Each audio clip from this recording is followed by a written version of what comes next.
కూటమి ప్రభుత్వం అన్నదాతలను మోసం చేస్తోందని వైసీపీ ఆధ్వర్యంలో కాకినాడ జిల్లా పరిషత్ సెంటర్ నుంచి వైసీపీ శ్రేణులతో జిల్లా కలెక్టరేట్ వరకు ర్యాలీ చేసి ధర్నా నిర్వహించారు. మాజీ సీఎం వైఎస్ జగన్ రాష్ట్ర వ్యాప్తంగా ఇచ్చిన పిలుపు మేరకు రైతులతో ధర్నా నిర్వహించారు. ఎన్నికల ముందు కూటమి ఇచ్చిన హామీలను నిలబెట్టుకోవాలని, రైతులకు ఇస్తానన్న డబ్బుని వెంటనే వారి ఖాతాలో జమ చేయాలని డిమాండ్ చేశారు. అనంతరం జేసీకి వినతిపత్రం సమర్పించారు.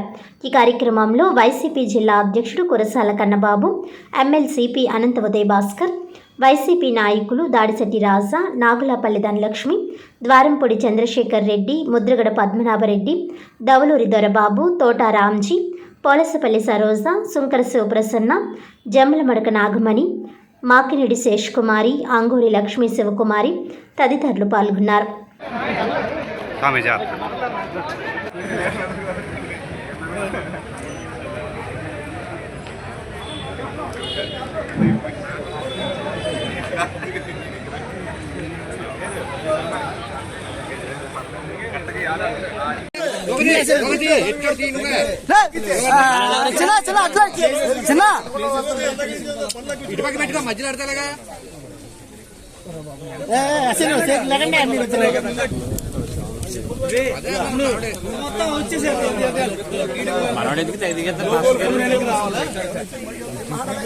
దేశంలో ఒక్క జగన్మోహన్ రెడ్డి గారికి దొరుకుతుంది.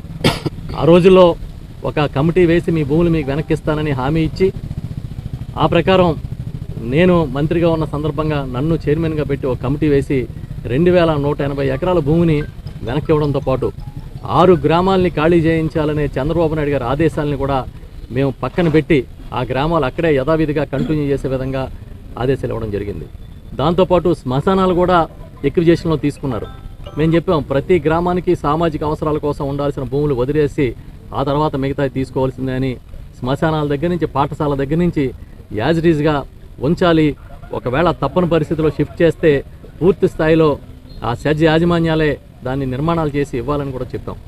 అంతా పారదర్శకంగా ఆ రోజు నివేదిక ఇచ్చి అమలు చేస్తే ఈరోజు వచ్చి ఏదో సెజ్లో అక్రమాలు జరిగిపోతూ ఉన్నాయన్నట్టుగా పెద్ద ఎత్తున దుష్ప్రచారం చేస్తూ ఉన్నారు. మేము ఈ సందర్భంగా ఒకటే చెప్తున్నాం.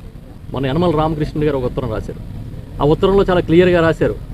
కేవీ రావు చౌదరి గారు కారు చౌకగా తక్కువ రేట్లకి భూములు రైతుల నుంచి కొట్టేసి ఆ భూముల్ని జిఎంఆర్ కమ్మి 100 కోట్లు సంపాదించారని, జిఎంఆర్ వాళ్ళు మళ్ళీ మరో కార్పొరేట్ కంపెనీ అరబిందో కమ్మి 1000 కోట్లు సంపాదించారని ఆయన్ని కూడా ఆయన రాశారు. మేము అడుగుతూ ఉన్నాం, కేవీ రావు కానీ జిఎంఆర్ కానీ ఏ హయాంలో, ఎవరి హయాంలో ఈ కార్యక్రమాలని చేశారు?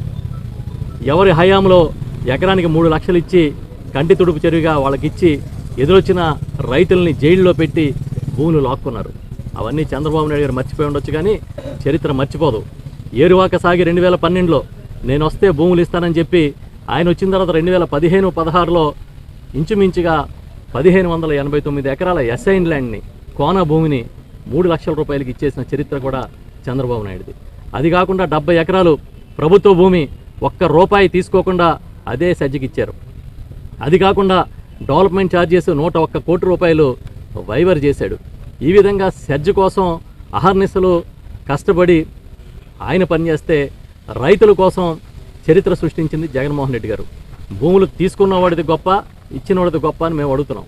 ఇవన్నీ కప్పిపెట్టి ఇవాళ ఏదో జరిగిపోయిందని తెలుగుదేశం నాయకులు మాట్లాడడం, వాళ్ళకి అనుకూలమైన మీడియాలో పెద్ద పెద్ద వార్తలు రాయించినంత మాత్రాన అబద్ధాలు నిజాలైపో. ప్రజలకు అన్నీ తెలుసు, రైతులకి తెలుసు. రైతుల దగ్గర నుంచి తీసుకున్న భూముల్ని ఆ కార్పొరేట్ సంస్థలు తాకట్టు పెట్టి 100,000 కోట్ల రూపాయల బ్యాంకుల నుంచి లోన్లు తీసుకున్న మాట అబద్ధమా అని అడుగుతున్నాం మేము. అప్పుడు కళ్ళు మూసిపోయి ఉందా ఆ ప్రభుత్వం, తెలుగుదేశం పార్టీ ప్రభుత్వం? జగన్ గారు మంచి చేస్తే ఈ రకమైన అబండాలు. మేము చెప్తా ఉన్నాం, రైతు పేరెత్తితే ఈ రాష్ట్ర చరిత్ర ఉన్నంతకాలం రాజశేఖర రెడ్డి గారి పేరు, జగన్మోహన్ రెడ్డి గారి పేరు సువర్ణాక్షరాలతో లిఖించి ఉంటాయి, అంతే తప్ప. రోజు రైతాంగానికి సంబంధించి రైతు వెన్నంటి ఉండడం కోసం మరి రాష్ట్ర వ్యాప్తంగా కూడా గౌరవనీయులు జగన్మోహన్ రెడ్డి గారి యొక్క పిలుపు మేరకు అందరూ కూడా వైసీపీ శ్రేణులు, రైతులు అందరూ వారి యొక్క కష్టాలకి సంబంధించి, ఇబ్బందులకు సంబంధించి ఈ కార్యక్రమాన్ని నిర్వహించి ఇప్పుడే జాయింట్ కలెక్టర్ గారికి ఇవ్వడం జరిగింది. కన్నబాబు గారు అందరూ కూడా చెప్పడం జరిగింది. ముఖ్యంగా ఏలేరు ప్రాంతానికి సంబంధించి ఏలేరు రిజర్వాయర్కి సంబంధించి ఏలేరు రిజర్వాయర్ దగ్గరలో ఏలేరు రిజర్వాయర్ మీద ఏలేరు ప్రధాన కాలువల్లో మరి గట్లు వేయడం, అదేవిధంగా ఇప్పుడైతే రోడ్లు 40 అడుగుల రోడ్లు వేయడం, అంతేకాకుండా చాలా చోట్ల వేలంకలు వేయడం. దీనివల్ల చాలా రైతాంగానికి, దిగువ ప్రాంత రైతాంగానికి, అన్ని నియోజకవర్గాల ప్రజలకి చాలా ఇబ్బంది కలిగే పరిస్థితులు ఉంటాయి. నీటికి ఎద్దడి ఏర్పడి పంటలు నాశనం అయిపోయే పరిస్థితులు వస్తాయి. రైతులందరూ నిన్న మొన్న కూడా పిఠాపురం నియోజకవర్గానికి సంబంధించిన రైతులందరూ నిన్న మొన్న మా దగ్గరకు వచ్చి మా అందరికీ కూడా వారి కష్టాలను చెప్పుకోవడం జరిగింది. అంతేకాకుండా తిరుమాలి దగ్గర మొత్తం ఏలేరు కాలువకి సంబంధించిన కాలువలో పెద్ద పెద్ద ప్రొక్లైనర్లు పెట్టి ఇసుక 20 అడుగుల లోతు ఇసుక తవ్వుతున్నట్టుగా తెలుస్తూ ఉంది. అక్కడ ఒక యుద్ధ ప్రాతిపదికన ఒక కార్యక్రమం జరుగుతూ ఉంది. ఇది కనుక ఇది ఇలాగే కొనసాగితే వచ్చే నీరు కూడా, రేపు వదిలే నీరు కూడా మరి కింద ప్రాంత రైతులకు రాక పంట నష్టపోవాల్సిన పరిస్థితులు వస్తాయి. ముఖ్యంగా పిఠాపురం నియోజకవర్గం టైలాండ్ ఏరియా.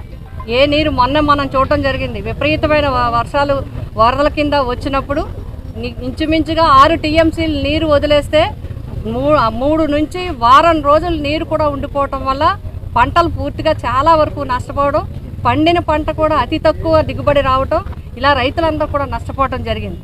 మళ్ళీ ఇది ఈ కెలామిటీ కనుక ఉన్నట్లయితే చాలా ఇబ్బందులకు గురి కావాల్సి ఉంటుంది. కాబట్టి పైన దిగువ ప్రాంతాల్లో ఉన్న పెద్దాపురం కానీ, పిఠాపురం కానీ, కొంత ఏరియా తుని ఏరియా కానీ ఈ రైతులందరికీ కూడా చాలా ఇబ్బంది కలిగి, మరి తీవ్ర నష్టం పంటకి కలిగి, నీటి ఎద్దడికి ఏర్పడే పరిస్థితులు వస్తాయి. కాబట్టి వీటిని అనాథరైజ్డ్గా ఏం కడుతున్నారో తక్షణం ఇరిగేషన్ అధికారులతో పర్యవేక్షణ చేయించి వెంటనే దీని మీద చర్యలు తీసుకుని కింద ప్రాంత రైతులకి నష్టం లేకుండా చేయాలని చెప్పి జాయింట్ కలెక్టర్ గారికి చెప్పడం జరిగింది. అంతేకాకుండా ఎప్పుడు కూడా మనకి ఏలేరు నీరు విడుదల అనేది రైతు 2వ పంట పండించుకోవడానికి 4వ తారీఖున వదులుతామని చెప్పి ఇవాళ 13వ తారీఖు వచ్చేసినా కూడా నీటి విడుదల చేయలేదు. అందరూ కూడా నారుమడి వేసి నీరు లేక అలా ఎదురు చూస్తూ ఉన్నారు రైతులంతా. దీనివల్ల మళ్ళీ మరి సమ్మర్కి దగ్గరికి వెళ్ళే పరిస్థితులు, మళ్ళీ ఈ రెండో పంటకి ఇబ్బంది కలిగే పరిస్థితులు ఉంటాయి నీటికి. కాబట్టి తక్షణం నీరు విడుదల చేయాలి. ఈ ప్రాంతాల్లో ఏవైతే ఉన్నాయో వాటిని అన్నింటినీ కూడా వెంటనే అనాథరైజ్డ్ కన్స్ట్రక్షన్ నిలుపుదల చేయించి వెంటనే కింద ప్రాంత రైతులకి నీటి విడుదలకి, నీటి సరఫరాకి ఏ విధమైన పంట నష్టం కలగకుండా ఉండే విధంగా చేయాలని చెప్పి మరి చెప్పడం జరిగింది. జాయింట్ కలెక్టర్ గారు కూడా ఈ విషయం కూడా చెప్పడం జరిగింది. కాబట్టి దీని మీద వెంటనే తక్షణంగా చర్యలు తీసుకోవాలని చెప్పి రైతాంగాన్ని కాపాడాలని చెప్పి కోరుతాం. వార్తలను ముఖ్యాంశాలు మరోసారి.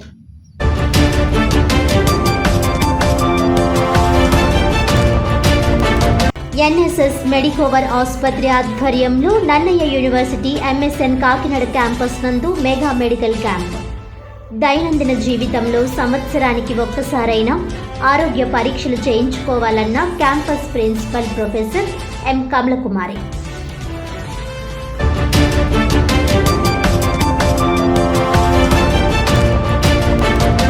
సుప్రీంకోర్టు ఇచ్చిన SC వర్గీకరణ క్రిమిలేయర్ తీర్పు రద్దు చేయాలి. ఈ నెల 15న గుంటూరులో మాలల మహాగర్జన బహిరంగ సభను విజయవంతం చేయాలని పిలుపు.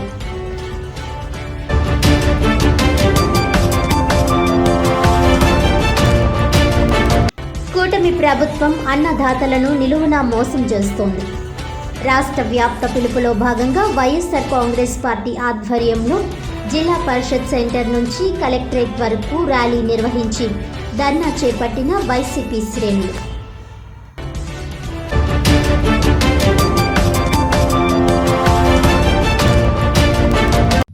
ఈనాటి వార్తలు ఇంతటితో సమాప్తం. తిరిగి వచ్చే బులెటిన్లో మళ్ళీ కలుద్దాం. అంతవరకు సెలవు. నమస్కారం.